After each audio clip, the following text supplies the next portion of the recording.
This is why we're seeing so many teachers quit non-duality. Jeff Foster is a big one. When they say quit non-duality, they mean to not be a non-dual teacher, because they realize that non-duality is not the be-all end-all. It's a phase, just like the boy becoming a man. Non-duality was implicit in duality.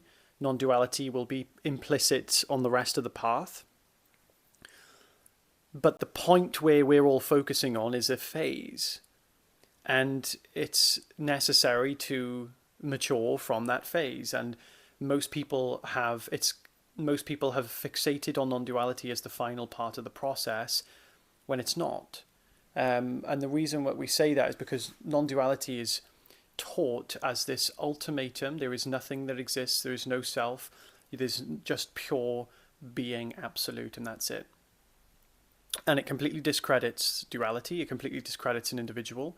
It discredits the individual experience. It discredits life. It just brings complete nihilistic point of view to the entirety of experience. And the thing we have to realize is that it's a paradox. Duality is completely legitimate. The problem is when we believe duality is absolutely fundamentally real. Like if we believe that things are fundamentally separate and we are an individual that is separate from the universe, and that we are limited to a finite mind and a body, therefore we experience the limitations of that belief, which is the fear of death, suffering, lack of intimacy, just complete everything that we just basically don't like about life. It's found in that suffering, in that belief. As long as we don't believe that, we have to then integrate duality again. Duality is legit. Duality, however, must have to shine with non-duality. It has to be implicit with non-duality. And this is the paradox. We live between these worlds. We live outside these worlds technically, but you see what I'm trying to say. We live in the bridge of that. And the non-dual teachings are there to take us towards the absolute, which is like if you think of the yin and yang symbol, they take us to the white side. But there's still the black, and inherent in the black is the white, inherent in the white is the black. That's the whole paradox. That's what we should be aiming to comprehend. It shouldn't be to comprehend only this, only this, only this.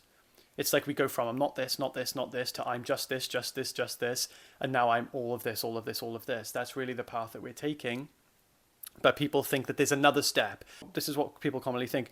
So they go from I believe I'm separate, I believe I'm nothing, I believe I'm everything, but no, everything doesn't exist. I'm actually non-existent, and there's complete absolute.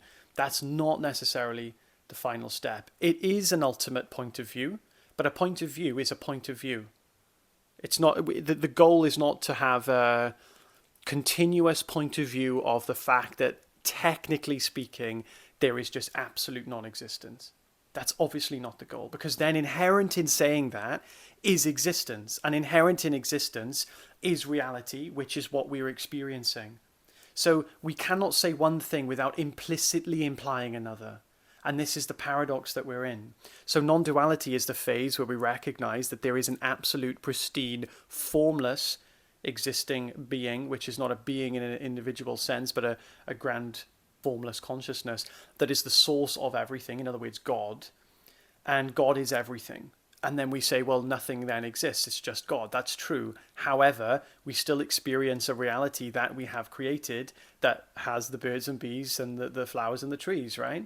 So this is all a legitimate experience. People think that it's not, and that we shouldn't have a relationship with God, that we shouldn't have that we should have all of these relationships.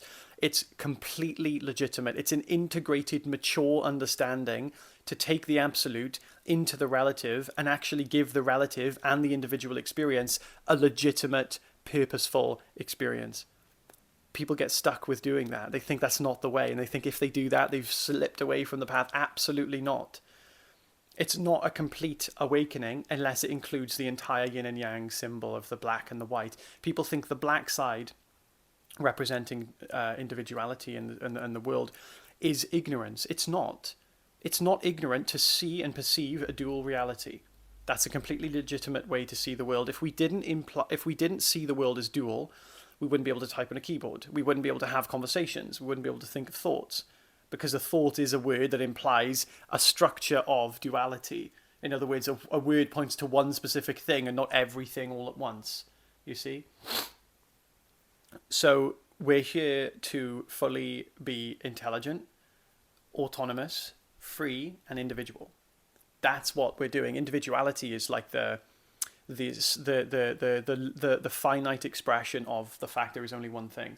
So we want to be autonomous in our decisions. But we also want to have a relationship with the infinite, because the infinite cannot make decisions without a finite experience. Hence the finite experience, and it needs the intel of the finite mind, which has had the collection of memories of experience. Yes, those memories and experiences are all made of God. They're only God. There's only one thing. But on the level that they're on, where they exist, they're not technically God. They're actually the experience of traumatized as a child. They're the experience of suffering. They're the experience of talking to a friend. They're the experience of having a memory of what we said to our girlfriend last night. You see, all these experiences are perfectly legitimate. They're not going to distract us from the fact that we know there's only God, and therefore we're not going to suffer. But then it's appropriate then to appropriate these experiences. We need the intel of the individual for that. And likewise, we need the intel of the universal in order to make harmonious decisions that go beyond the faculties of our current experience that we don't have access to. So we work on multiple levels, right? Ultimately, there's only one level, yes, but that's not a practical way to see the world, because as the source of reality, we've created individuality. We've created these levels that we can experience on.